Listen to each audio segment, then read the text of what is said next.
Since coming to power, President Ferdinand Marcos Jr. has made economics a central theme in his policy agenda. In fact, macroeconomic policy and economic concerns were front and center in his first State of the Nation address. Just like his father, Ferdinand Marcos Jr. promised a new golden era for the Philippines. And when you talk about golden era, a lot of that is about prosperity, food self-sufficiency, and also the well-being of the Filipino people. And accordingly, he actually temporarily became the Secretary of the Department of Agriculture in order to emphasize self-sufficiency and to take care of our food security issues in the Philippines. But one of the biggest challenges for the Marcos Jr. administration over the past year was actually also economics, particularly when it comes to inflation. The Philippine inflation rate over the past year has been one of the highest in the past decade, and this has put a lot of pressure on ordinary Filipinos. In fact, the cost of living in Manila is among the highest in the ASEAN region, even though average income in the Philippines is among the lowest in the region and the broader developing world. Nevertheless, the Marcos Jr. administration has not been lacking in ambition. It's pushing for a new sovereign wealth fund, the Maharlika Fund.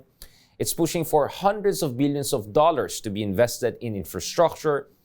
It's also part of the Indo-Pacific Economic Framework Initiative negotiations with the United States. In short, Marcos wants a lot of things to go right for the Philippines when it comes to economics. But the question is, what is the track record of the president so far in handling the economy? And what are the challenges for the Philippines moving forward, especially in terms of creating inclusive development? Should we build more industries? Should we focus more on manufacturing? Should the Philippines emphasize more industrial policy or continue to rely on the services sector? What should we do in order to enhance our food self-sufficiency and our agricultural sector? What should the Philippines do when it comes to trade and investment initiatives offered by different superpowers? And should the Philippines enter into more high-end production of goods such as semiconductors, or should the Philippines be happy with its current state of affairs? When it comes to the Philippine economy, obviously there are a lot of challenges, but also a lot of opportunities. To better understand that, we're going to talk to one of the leading economists in the Philippines. Joining us tonight is Jonathan Ravelas, economist and managing director at E-Management for Business and Marketing Services. Maraming salamat. Thank you very much, Jonathan, for joining us. Hi, good evening, Richard. Thank you for having me. All right, there's a lot to talk about, but let me first start with, what is your assessment of the first year of the Marcos administration when it comes to the management of the economy, in spite of all of the external challenges? Given the circumstances, given what he inherited from the Duterte era, how do you think he managed the first year when it comes to economics? Well, basically, I guess despite the inflation issues, the recent growth numbers are actually the quarter just came two, out. yeah. The first quarter came out as 6.4%. So although it is a slowdown compared to 8% in the first quarter, we've seen a very strong 2022. So we grew at 7.6%.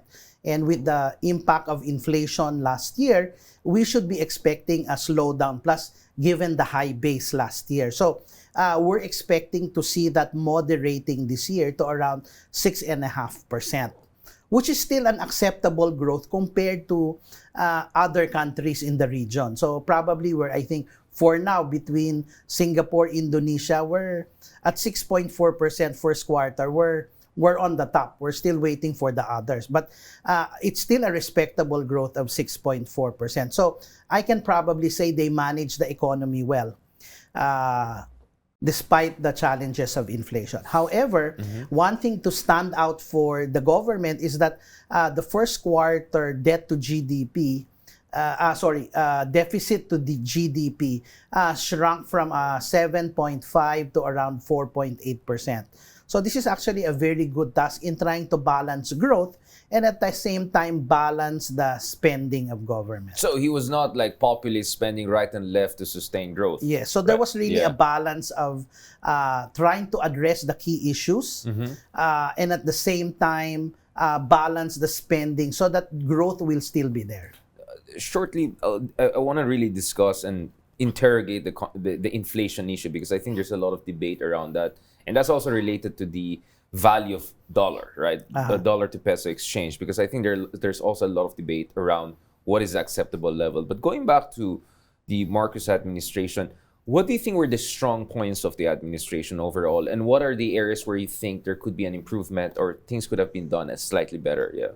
Okay. Well, when they started, when they took office, the administration was very keen on trying to draw the three important things they wanted to do in the economy. One was the continuity of infrastructure spending.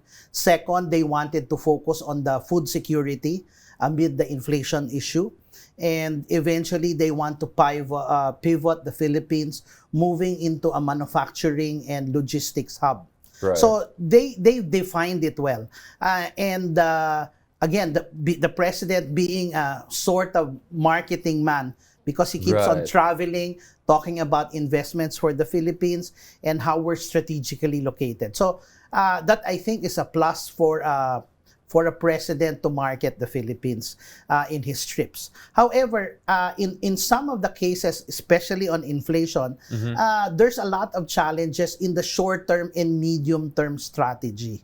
One is that it took time for the short-term needs, and this is mostly subsidies, which could be very short-term if inflation was probably 3-6 months. Right. But the medium-term solution would really take time, meaning how do we improve productivity? And when we talk about improving productivity, it includes educating the farmers, providing them the right technology, realigning the whole agricultural strategy for the government, which in the past years have been really left unchecked.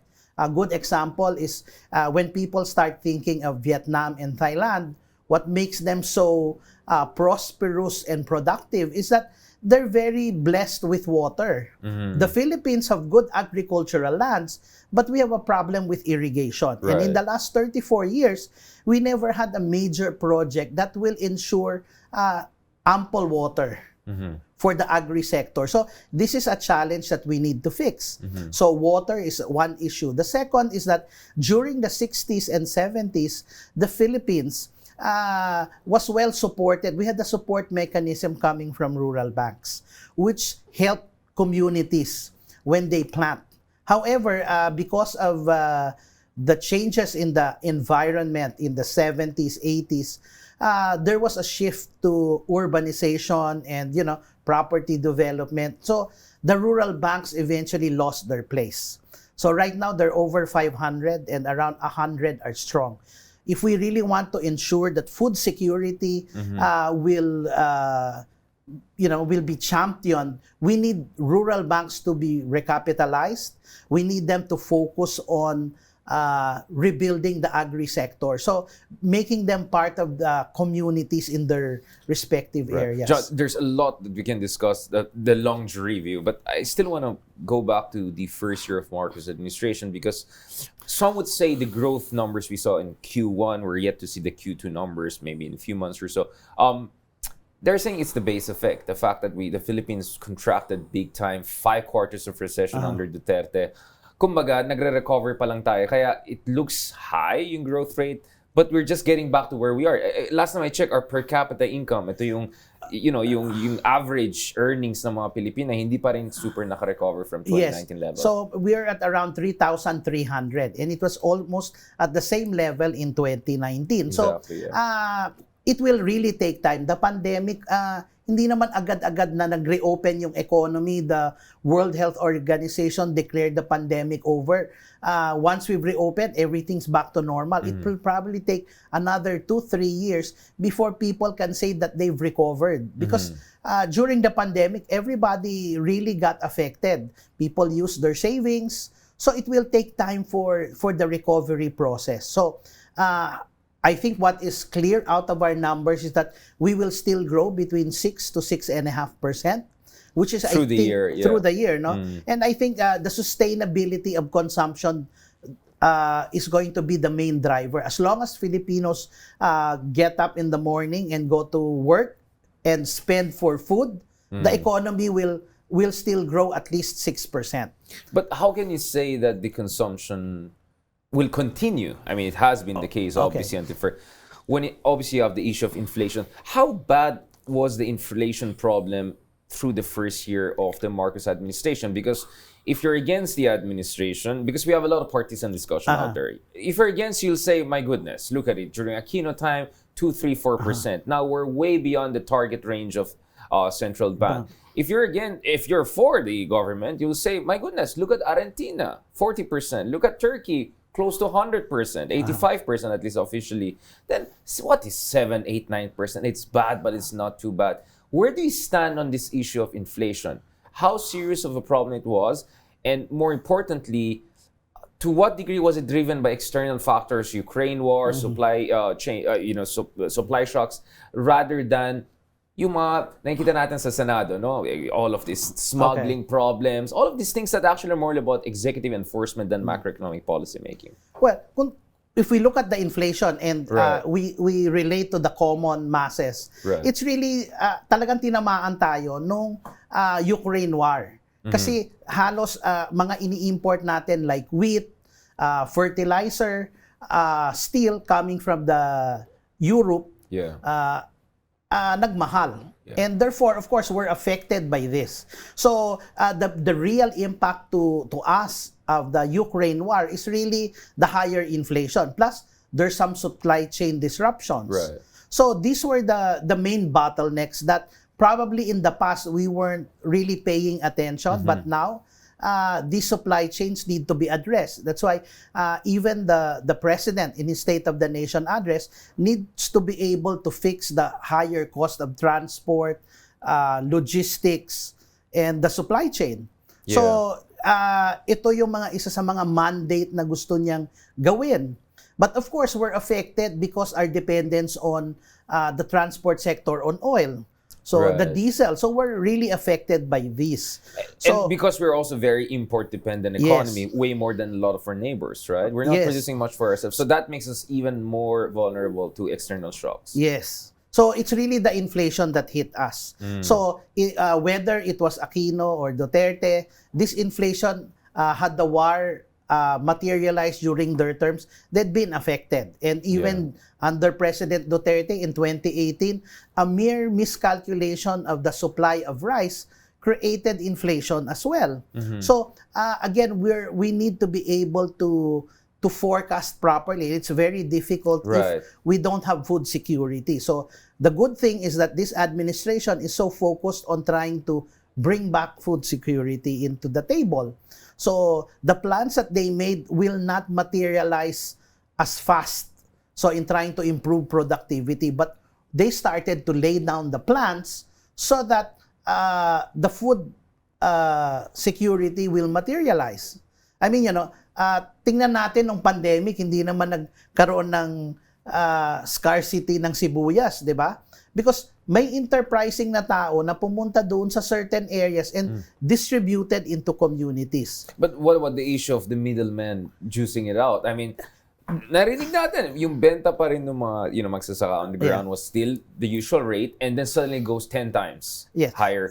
That's clearly not a Ukraine supply shock problem, is that's it? why, yun nga yung sinasabi ko, nung pandemic, hindi tayo nagkaroon ng mga supply bottlenecks na ganyan. Because yung farm to table, thanks to digitalization, people used it. But now na everybody the economy has opened up, people are so excited to go out. So, of course, there will be some issues, tumaas yung demand for these goods. Nagkataon lang, our supply chain is not as efficient. So, right now, the government is doing mitigating circumstances through the use of their kadiwa system so that they're able to distribute it. But if we were to look at a long-term policy to do that, just like what I mentioned earlier, having rural banks strengthened will be able to help these communities create their own community supply store. And eventually, taking out the government subsidy on buying these products and selling it at affordable prices.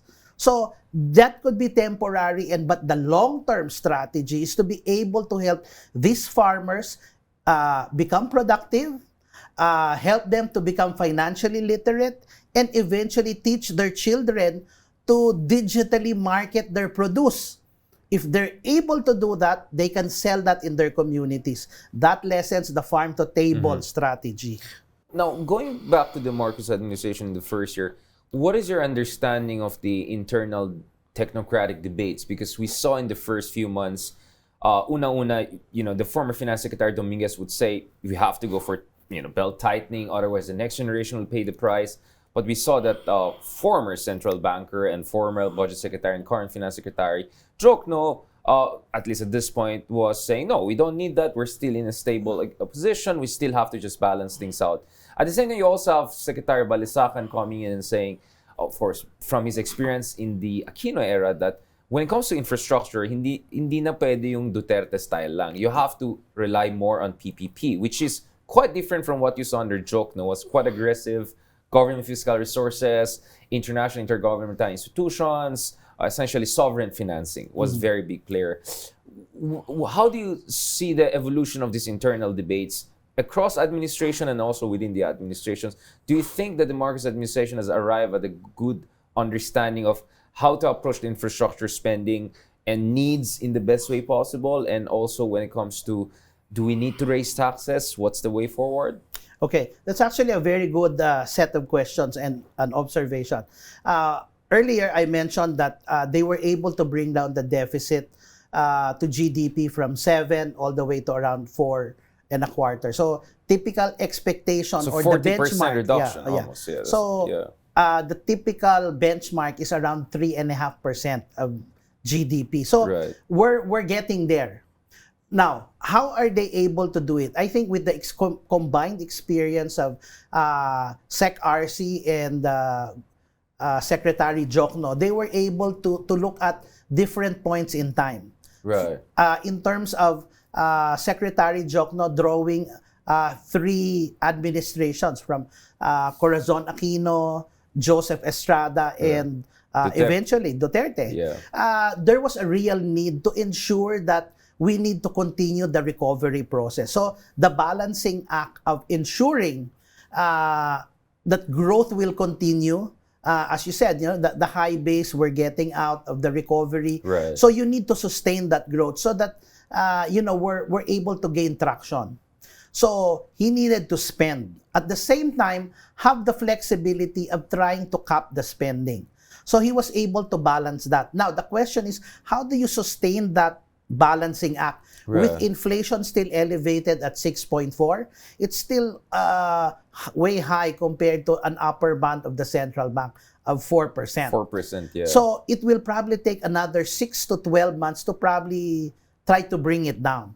So you need to be able to still do some mitigating circumstances to support inflation, and at the same time try to ensure that spending continues. So one thing that they can do, although Secretary Jokno has already highlighted some of these additional taxes, but one of the things that they need to be able to do, which will do really no harm to business, is really doing policy enforcement and collection. And this is not something new. We've seen this under Secretary Dominguez when he ran after big taxpayers. Right. At the same time, even under President Noynoy Aquino, they were able to push through with trying to catch the tax evaders. So you want to eventually try to do that so that you're efficiently trying to collect more taxes With the existing system. So right, yeah. it's as easy as enforcing a government policy of issuing a receipt. Right. And eventually complying with the e-invoicing. So once you do this, you're able to actually create a steady stream of income. So the other thing that and this could be a low-lying fruit, is because we have a lot of software makers in the Philippines that are able to provide a front, middle, and back when it comes to tax administration, meaning they can summarize your transactions for the whole month, create an assessment, and eventually do a compliance by reporting it to government through the BIR.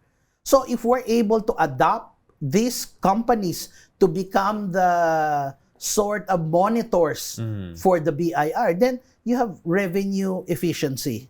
So right now, our government efficiencies are around 4.5 to around 14.7. Yung So, tax effort. yung tax effort. So, But we were already at 15% during Ramos, if I'm not mistaken. Ramos, the highest was 17. 17, right? And then So, went down to 12, I think, 12. under ERAP, right? Estrada, Right. if I'm And not then mistaken. now So we're at somewhere in the around middle. So if we Right. want to really try to bring it there, then your policy enforcement and collection is there. I mean, just to put in perspective, in developed OECD countries, we're looking at 30, 35%, Yeah. right? Those are the rates in terms of tax collection as a share of national income, no? Now, again, going back to the first year of the Marcos administration, what is your understanding in terms of its proposal for a sovereign wealth fund, this whole Maharlika sovereign wealth Okay. fund? Does it even make sense for a country that is deficit spending, for a country that had a debt to GDP ratio increasing substantially, to even discuss that? Because my understanding is that if you're Norway or Saudi Arabia, maybe it makes sense, but we're not even Singapore, right? So, like, what's going on here? Yeah. Yeah, when the first time I heard it, of course, I was really against it. In fact, getting money out of the pension funds would GSI, actually yes, defeat yes, the yeah. purpose, because these are supposedly using that money to ensure that, future payments of pensions will be provided. And having a sovereign wealth fund is only good if you have excess funds. Just like in normal financial literacy, you want to make an investment on money you can afford to lose. Yeah. And there's no such thing as an investment that is always 100% right. So it's really a challenge. So maybe what we can do is create a fund that will probably concentrate on what we really need to do, rather than a sovereign wealth fund. I would rather have a green fund that would probably be focused on two of our important issues. One is power, and the second, water. If we try to focus on that, then that can eventually attract more potential investments to the country, because one of the key issues for investors to come to the Philippines is the high cost of power. Right. Now, I mean, there are some people are saying that, at least, I mean, in fairness naman to the administration, they made adjustments. Now, for instance, maybe the president shouldn't be on top of it. I mean, we learned our lessons from the 1MDB scandal in Malaysia, for instance. Now, we know that even the Singaporeans didn't do very well recently because of the kind of like a dot-com bubble burst second, 2.0, right? With the prices of the big tech going down in the stock markets and all. So, don't you think, because tinanggal na yan eh, di ba? Yeah. There was about GSIS and SSS, and then inisip even yung dividends ng central bank, but I think there were also adjustments on those fronts. Don't you think that there's still room to make a final version that is closer to what can work for the Philippines? Or at least the government is moving in that direction? I think there are a lot of ways to do it. If we want to do a real sovereign fund, it doesn't have to be big. Yeah. But one thing that a lot of people don't recall, President Ferdinand Marcos Sr. created a company called the National Development Corporation, or the NDC. So during his time in the 70s, this was the sort of like the sovereign fund. They invested in power, they invested in mining, and eventually was sort of semi-private sector. And they continue to exist today. It's just that I think that could actually be a good model to look into if we want to really go for the sovereign wealth fund. So it's really, again, and it's so nice to look at it from a perspective that the former Marcos Sr. had this already in mind. Vision, Yeah. So it can actually even issue its own debt and guaranteed by the government. So this is something that, the government could probably look into the provisions of the NDC charter. Now, speaking of the government's approach to some of the tricky issues here, the other one is the pension issue and the pension reform. So I think now there's more and more discussion, especially since early 2023. This is about the pension of folks from the armed forces of the Philippines, right? Yeah. And last time I checked, it's not the same for them, right? Walang mandatory contribution or something like that. and 55, alis ka na. You know what I'm saying? Like, Yeah. I think the basic incomes are actually pretty good and decent Yes. now for the military. And many people are saying this is not sustainable. Something has to be done about it. And Secretary Jokna, I think, has some proposal that has Yes. been discussed. What is your understanding of that issue? Okay. In other countries, in fact, when that issue came up, in other countries, they really don't contribute into, there's no monetary contribution for their pension.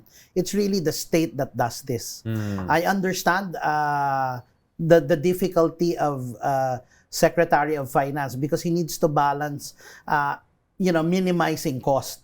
Right. What makes it so difficult is because of the indexation of the pension. So if, let's say, a patrolman retired 20 years ago, the salary is 15,000, but right now a normal patrolman police is around 35,000, Correct. then the pension is adjusted to the same. So it's very difficult to probably Right. try to change it because if we look at best practices in other countries, they're actually being paid.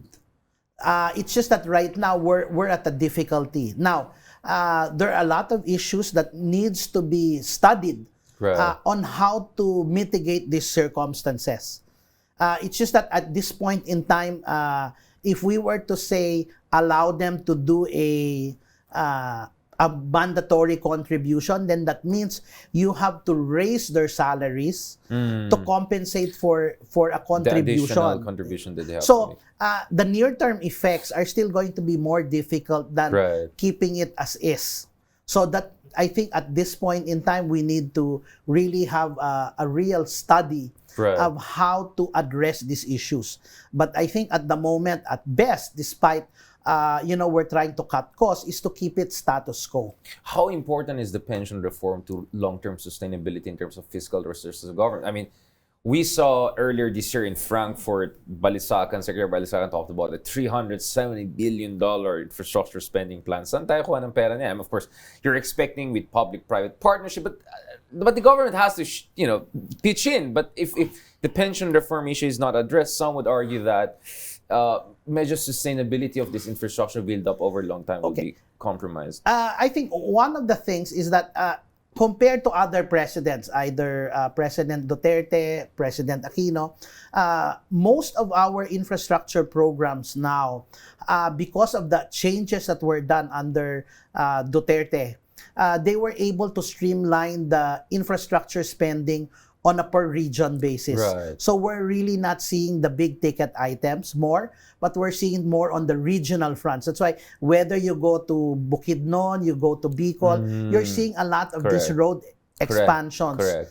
And no one talks about it because people want to talk about the big highways, Right. the skyway, and whatever to probably highlight big ticket items. Right. Now, one thing that the infrastructure needs is to be able to strike a balance. Maybe under President Duterte, they were able to do the build more, the build. Right. With build more under the new administration, they want to be able to do the flexibility of doing PPPs. Right. And But you need spend more, right? right. The problem is really, again, where are they going to get the funds? So there were a lot of issues of probably selling state assets, all of these things.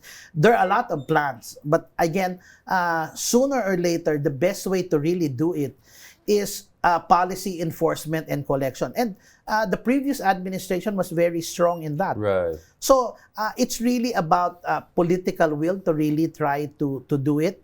So it's really a challenge on the part of trying to look where we're going to cut corners. But again, at this time, when we start thinking about the issues between Taiwan and China, Right. you want to make sure that your military is, well supported. Yun nga, yeah. So this is not the time to to- alienate our soldiers and our Right. patriots, But right? Yeah. I need to encourage them that, do Correct. your job. Morale, so yeah. That's why I think keeping it status quo, look for other sources how to fund it, and eventually concentrate on trying to, again, go for policy enforcement and collection. So once we're able to do this, and we've seen this in the past year, almost a year, that they've been doing the infra spending and once we start these projects slowly being completed, potential investments would come.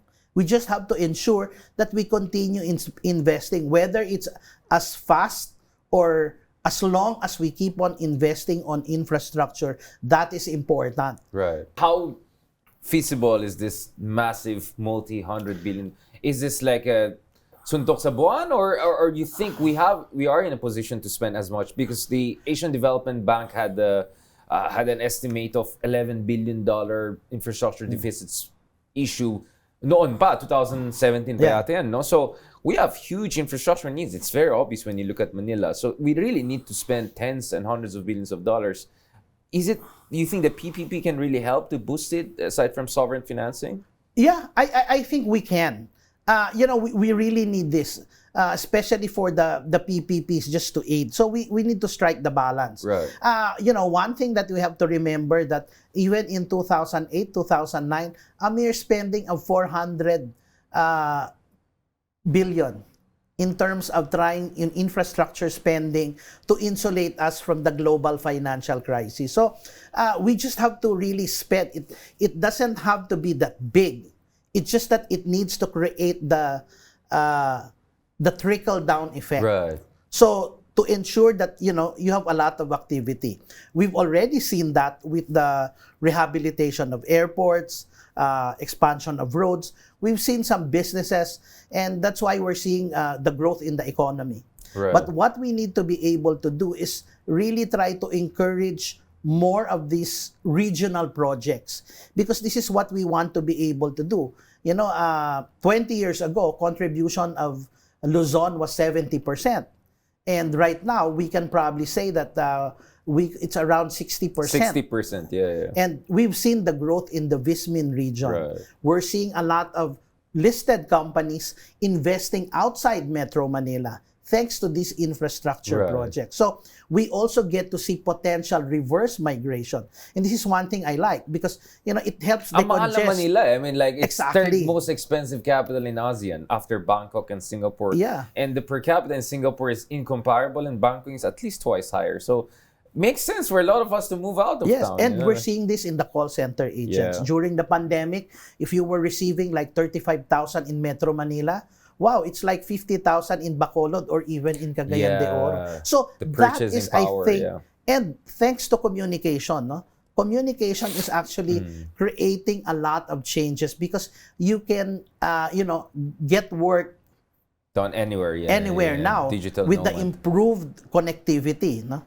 Whether we talk about the coming of Starlink, Facebook, and of course, you have the likes of Converge now and Dito.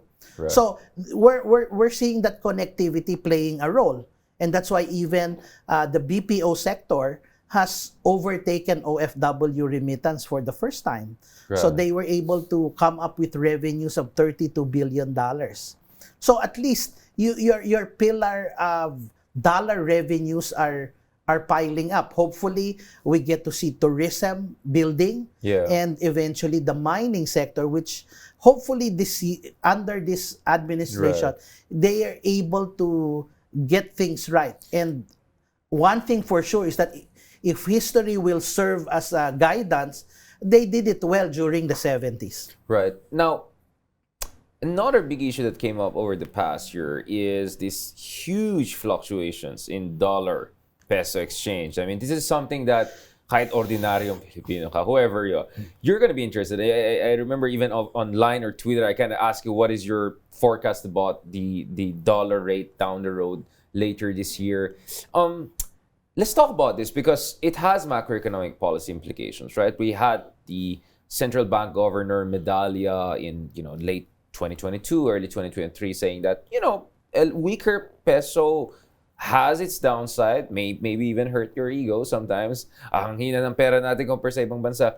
But it makes our exports more competitive. Now, I know that raises another question, which is, that makes sense if you're Japan or China, which has massive export-oriented industries. But for a country like the Philippines that doesn't have much of exports to talk about and a lot of imports to talk about, but I'm not sure if the benefits will be as much. But that brings you to the next question, which is, well, it's a chicken or egg. How can you build your domestic manufacturing and export industry if Philippine peso is just too strong, which is a problem we had even in the 50s and 60s. We used to talk about it, right? Yeah. So where do you stand on this debate about what is more or less the range of a competitive peso dollar exchange for you? Okay, I think what we saw last year at the high of 59, I Right. think closer to 60 is tolerable. The market can withstand that. It's just that I think we just need to be able to address our issues on inflation. So, which I think is temporary. right, Once we're right, able to right. kick in, we're able to do it. The way I see it, a weaker peso has a lot of benefits. It makes it cheaper to put call centers in the Philippines. Right. So at the same time, it also allows a discount compared to other countries when it comes to tourism. So, you might have Thailand being the cheapest in terms of being a tourist destination, but in the Philippines, for the same amount, Right. you can actually have a more private tour. Right. Because in Thailand, most likely you'll be with a lot of Retail people. talaga. Retail, Yeah, di ba? yeah. Dito, you can have a personalized, especially if you're bringing your girlfriend or your Yeah. family, you can have a specialized tour for yourself Right. and your family, and it's nice to have. Dito, pwedeng personal, doon retail at saka public masyado in Right. other countries. Second is that if the peso is weaker, we can show our competitiveness. I think one thing that the Philippines we've always had this notion that a strong peso means a strong economy. But we should also think that to be able to fast track business, Right. we also have to offer discounts. And a weakening peso is like a 3-day sale at SM. Right. If the peso depreciates to 60, this is the time to invest. And this is what eventually Ramos did in the 90s. It allowed the peso to artificially depreciate to around 28. 28. Yeah, 27. And then it went back to 24, Right, 23, then stabilized in the 27. So that actually could create a slingshot, meaning Right. attract those investments, allow the peso to depreciate, then use this cheap money that coming from foreign to eventually help the industries. Was there an evidence? I mean, empirically speaking, we're talking about the theory part, right? But empirically, was there an evidence from your understanding that there was greater investment, tourism interest when dollar was very strong in the Philippines? I know it was not such a big window, but even are there at least green shoots there, or kind of a whiff? Well, there were a lot of green shoots. Yeah. Under President Ramos, we also saw the likes of Air 21. No, the regional hub was in Clark. Right. So right. there were a lot of Hindi lang FedEx. FedEx, yeah. diba? So there were a lot of these potential investments. Correct. No? So that eventually came in. The Japanese came in the 90s. So these things were well evident when we slightly depreciate the peso. Right. So that can actually be done. It's just that I guess what we saw recently with the peso depreciation was more driven by the U.S. Federal Reserve.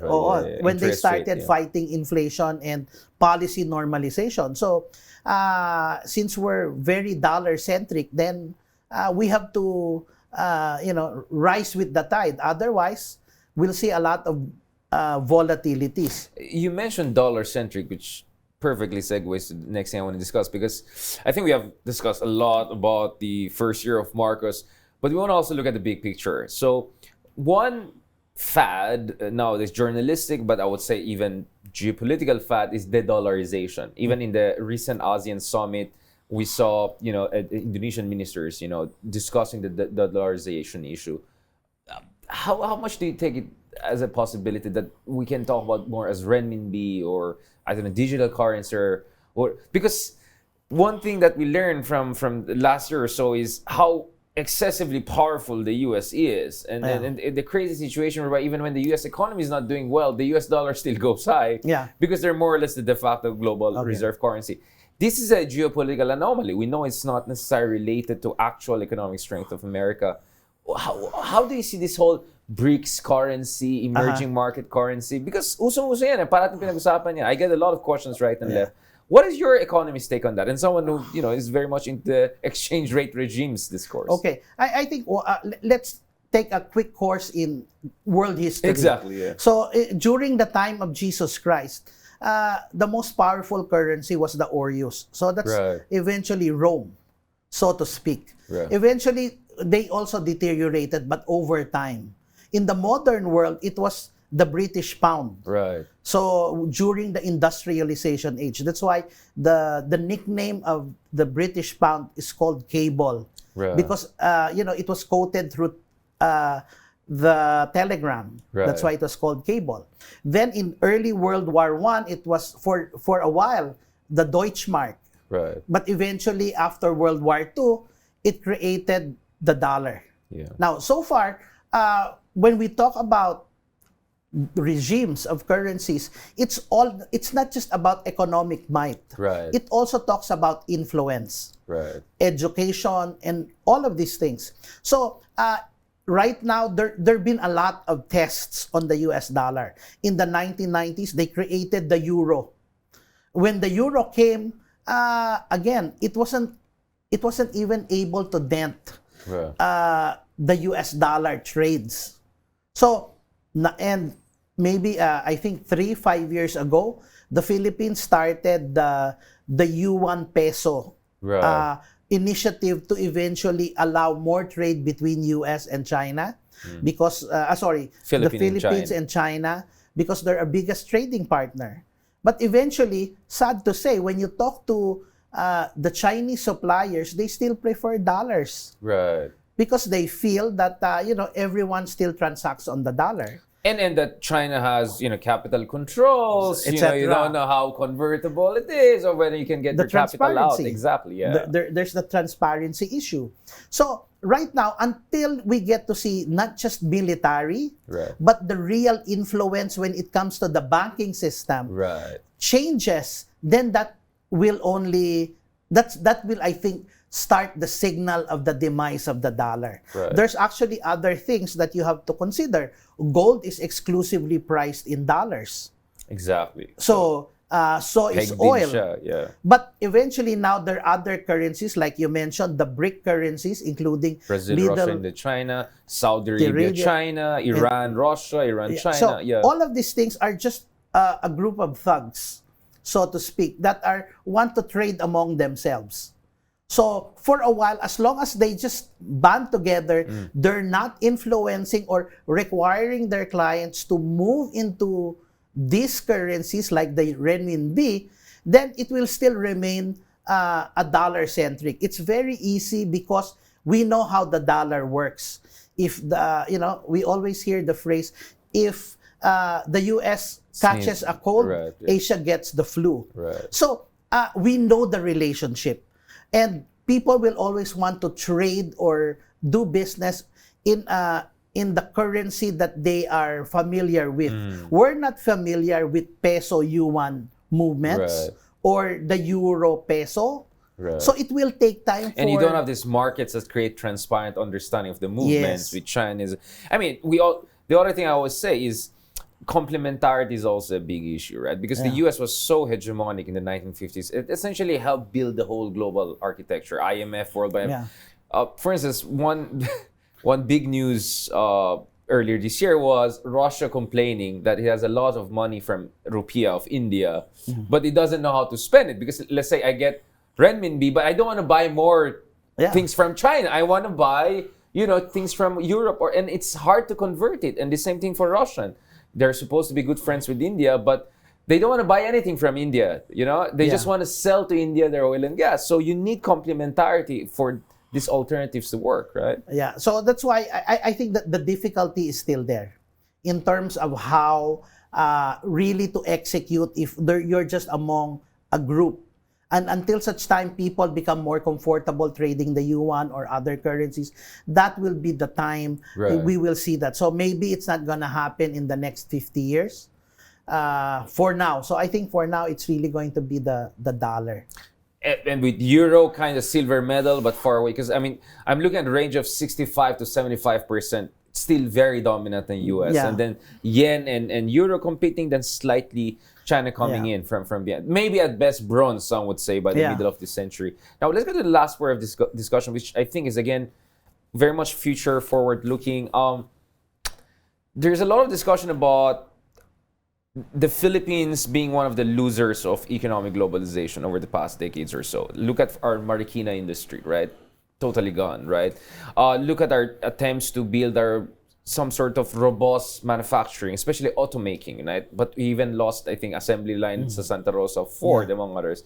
I think we're still struggling to hold on to some of the Toyotas we have.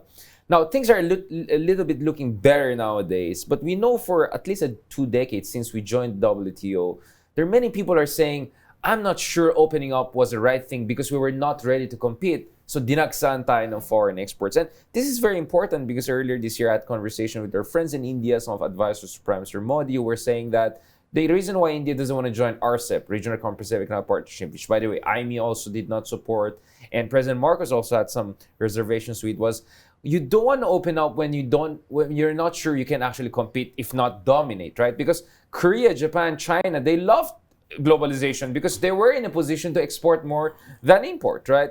And some are saying maybe the Philippines has to do something serious about this. And one of the things we have to do, and this is what we see in India, very effectively in Vietnam, is the manufacturing sector, industrial policy. Not only trade, but also industrial policy. And I'm sure you have also noticed that, like, let's speak of Vietnam, which is, I think, more familiar to our audience than India. But although I am sure people have seen Mahindra cars. But the VinFast of Vietnam, it's just like in the past 5 years, it went from obscure brand to now you can see it in marathons in Berlin or in US.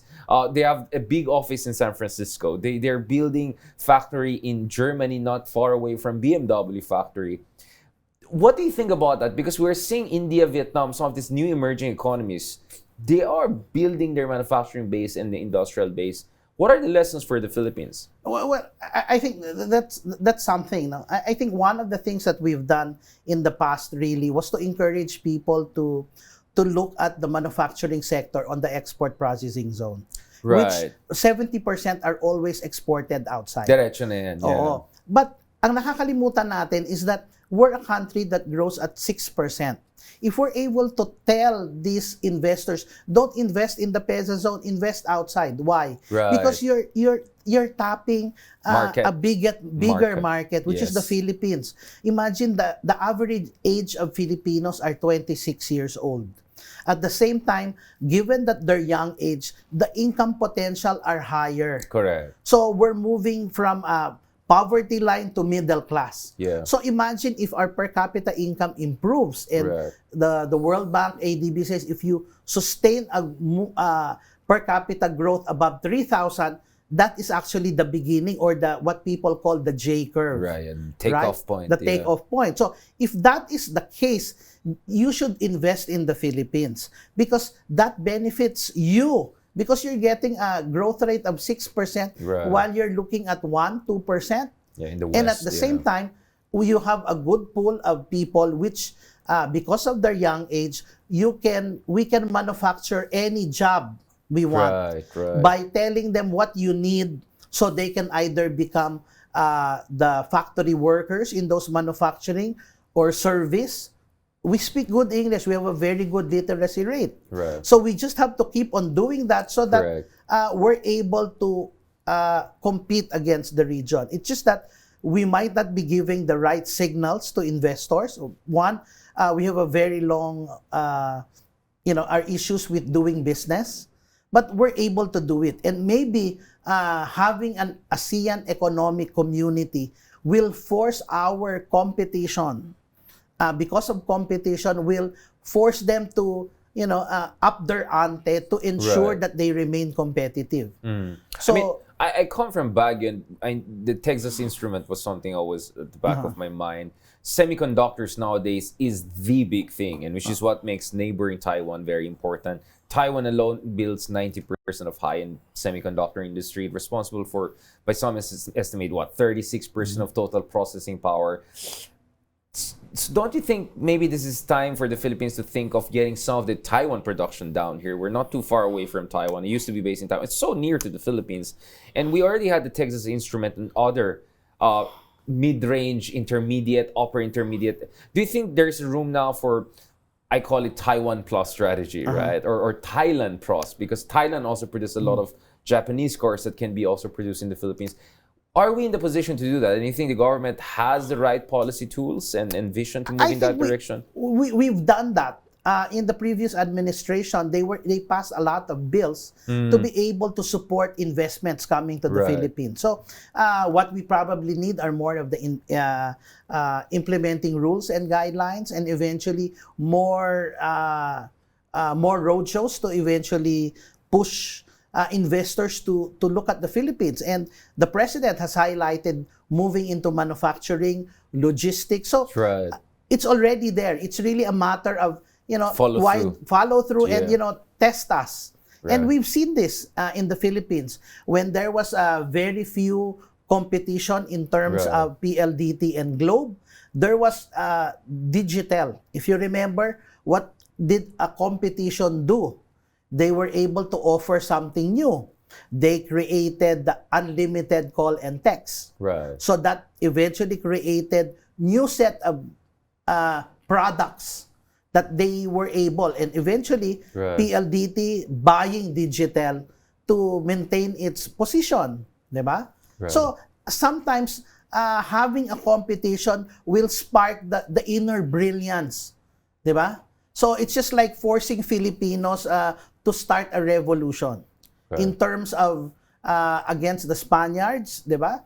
So sometimes this shakedown, if we'll call it, if there is an AEC, is that hopefully this will materialize. So that we're starting to see the impacts of improved connectivity. In fact, there's Koreatown in Clark.